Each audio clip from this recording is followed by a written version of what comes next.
వందనాలండి. ఈరోజు ఆగస్ట్ 1 కొత్త నెలలోకి ప్రవేశిస్తున్నాం. రెండవ రాకడ కోసం మనం సిద్ధపడాలి అని గుర్తు చేసుకోవాలి. ఈరోజు బెరయ సంఘస్థుల వలె ఉండండి అనే సంగతి మనము జ్ఞాపకం చేసుకుందాం. అపోస్తుల కార్యం 17:11లో వీరు అంటే బెరియన్స్ వీరు తెస్సలోనికలో ఉన్న వారి కంటే ఘనులై ఉండేది కనుక ఆసక్తితో వాక్యం అంగీకరించి పౌలును సీలయును చెప్పిన సంగతులు అలాగున్నవో లేవో అని ప్రతిదినము లేఖనములు పరిశోధించుచూ వచ్చిరి. బోధనలు సరైన విధంగా పరిశోధించాలి అంటే బెరయ సంఘస్థులను మాదిరిగా తీసుకోవాలి. బెరయలో ఉన్న క్రైస్తవులు దేవుని వాక్యాన్ని ఏ విధంగా వినాలో ఇతరులకు నేర్పిస్తూ ఉన్నారు. వారు చాలా ఆసక్తితో వాక్యాన్ని అంగీకరించి ఆ తర్వాత పాత నిబంధనలో వెదకి చూసి తాము వినిన వాక్యము సరిగానే బోధించారా లేదా అని పరిశీలించారు. వారి వైఖరిని అందరూ అనుకరించుట మంచిది. మనం వినిన వాక్యాన్ని బైబిల్ వాక్యాలతో పోల్చి చూడాలి. ఏ బోధకుడైనా సువార్థికుడైనా దేవుని వాక్యాన్ని సత్యంగా బోధించాలి అనుకుంటే దేవుని వాక్యంలో ఉన్నదానికి వ్యతిరేకంగా ఉండకూడదు.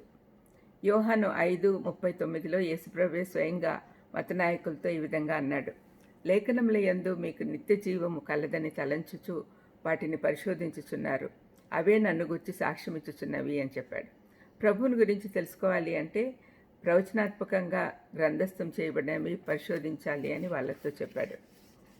బెరయ సంఘస్థులకు పౌలు శీలలు బోధించినప్పుడు వారు చెప్పినది వాక్యానుసారంగా ఉందో లేదో తెలుసుకున్నట్టుకు గాను లేఖనాలను పరిశోధించారు అని గ్రంథస్థం చేయబడి ఉంది. ఇందు నిమిత్తం వాక్యాన్ని శ్రద్ధగా ఆసక్తితో చదవాలి. ఊరికే పేజీలు తిరిగేస్తే మనకేమీ లాభకరంగా ఉండదు. చదివి ధ్యానించాలి. ఆ విధంగా చేస్తున్నప్పుడు క్రీస్తు యొక్క గొప్పతనము, ఆయన వ్యక్తిత్వంలోని సౌందర్యము మనం చూడడము మొదలు పెడతాం.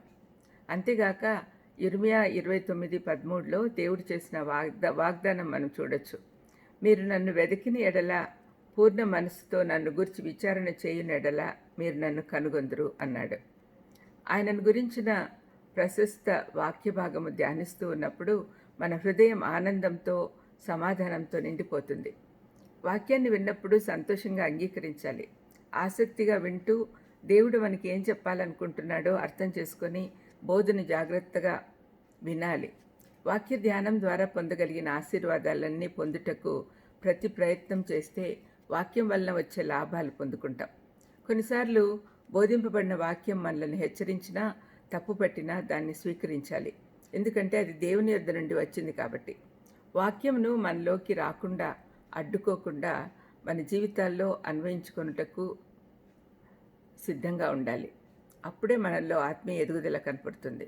బైబిల్ ప్రకారం బోధింపబడిన బోధనలు పరిశీలించాలి అనుకుంటే దాన్ని బైబిల్లోని వాక్యాలతో పోల్చి చూసుకుంటే అది దేవుని వాక్య ప్రకారం ఉందో లేదో అని తెలుసుకోవచ్చు.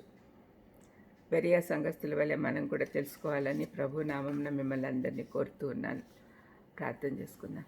తండ్రి, అబద్ధ బోధకులు ఎక్కువగా ఉన్న ఈ సమయంలో మేమందరం కూడా బెరయ సంఘస్థుల్లాగా వాక్యాన్ని పరిశోధించేది నేర్పించమని యేసుక్రీస్తు నామమున వేడుకొంచున్నాను తండ్రి. ఆమెన్. God bless you.